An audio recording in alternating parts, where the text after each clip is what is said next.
मैंने अपनी सिचुएशन को आपके अकॉर्डिंग कंपाइल किया है, तो डिस्कस करते हैं एकदम डिटेल में।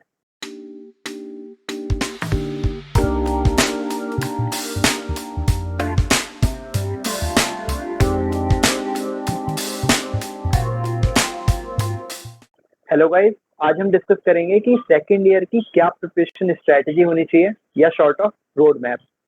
मैंने सेकंड ईयर एंड से स्टार्ट किया था, तो अप्रॉक्स सेम टाइम है आप लोगों के पास भी जितना मेरे पास था।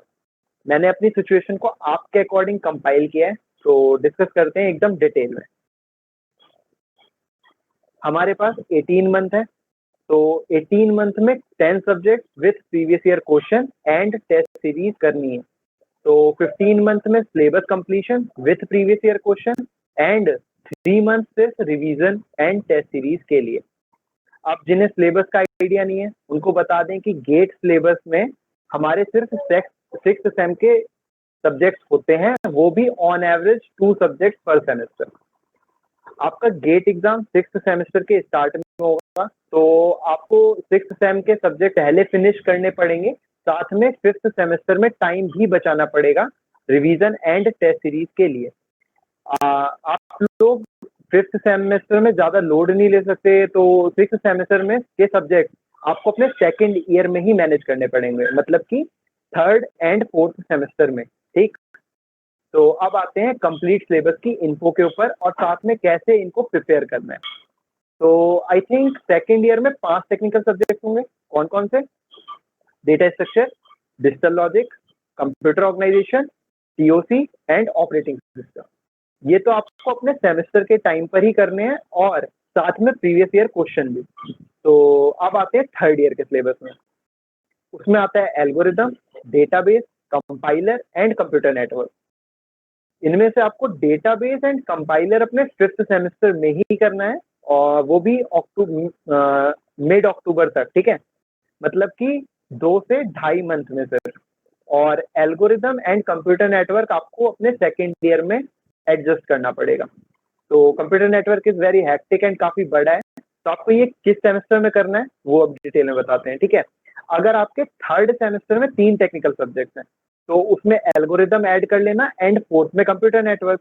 और अगर 3rd में 2 टेक्निकल सब्जेक्ट्स हैं तो कंप्यूटर नेटवर्क ऐड कर लेना और 4th में एल्गोरिदम। ठीक, अब आते हैं नॉन टेक्निकल सब्जेक्ट पर। वो कौन कौन से हैं? तो नॉन टेक्निकल सब्जेक्ट में आता है आपका aptitude, discrete and engineering mathematics. तो आई थिंक एप्टीट्यूड के लिए कोई एक्स्ट्रा एफर्ट मारने की जरूरत नहीं है, वो टेस्ट सीरीज से हो जाएगी, बट उसे इग्नोर मत कर देना, मतलब 15 मार्क्स का होता है। ठीक है, वेटेज उसका। और डिस्क्रीट एंड मैथ्स आपको पैरेलली करना पड़ेगा 3rd, 4th and 5th semester में।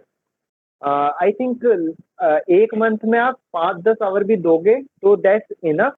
बस थोड़ा सा डिस्क्रीट के पार्ट को रिवीजन करते रहना। ठीक है, अब आते हैं सबसे क्रूशियल पार्ट पर, रिवीजन पर। तो रिवीजन कैसे करना है इन स्टार्टिंग के 15 मंथ में?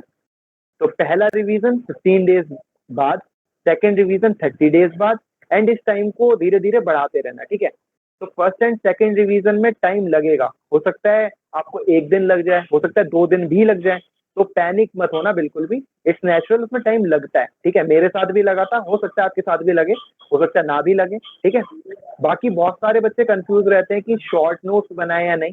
तो अगर आप लोग 4 या 5 बार रिवाइज करोगे तो आई थिंक शॉर्ट नोट्स की कोई नीड नहीं आएगी, क्योंकि जब आप उसके बाद रिवाइज करोगे तो मैक्सिमम 2 आवर में पूरे एक सब्जेक्ट का रिवीजन हो जाएगा। ये मैं अपने पर्सनल एक्सपीरियंस से बोल रहा हूँ। ठीक है, तो गाइज मैंने बताया बहुत कुछ है, तो डरना मत बिल्कुल भी, बहुत ईजी है। आप लोगों के पास 1.5 साल है। ठीक है, and 1.5 year is good enough to crack GATE with a great rank. ठीक है, तो लाइक एक बार स्टार्ट करो, बाकी सब मैनेज हो जाएगा। ठीक है, तो लास्ट 3 मंथ में अब कैसे रिवीजन करना है, कैसे टेस्ट सीरीज को फॉलो करना है, वो हम डिस्कस करेंगे अपनी नेक्स्ट वीडियो में।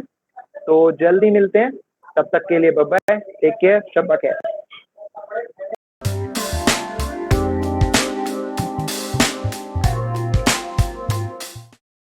फर्स्ट ईयर का भी बता दीजिए।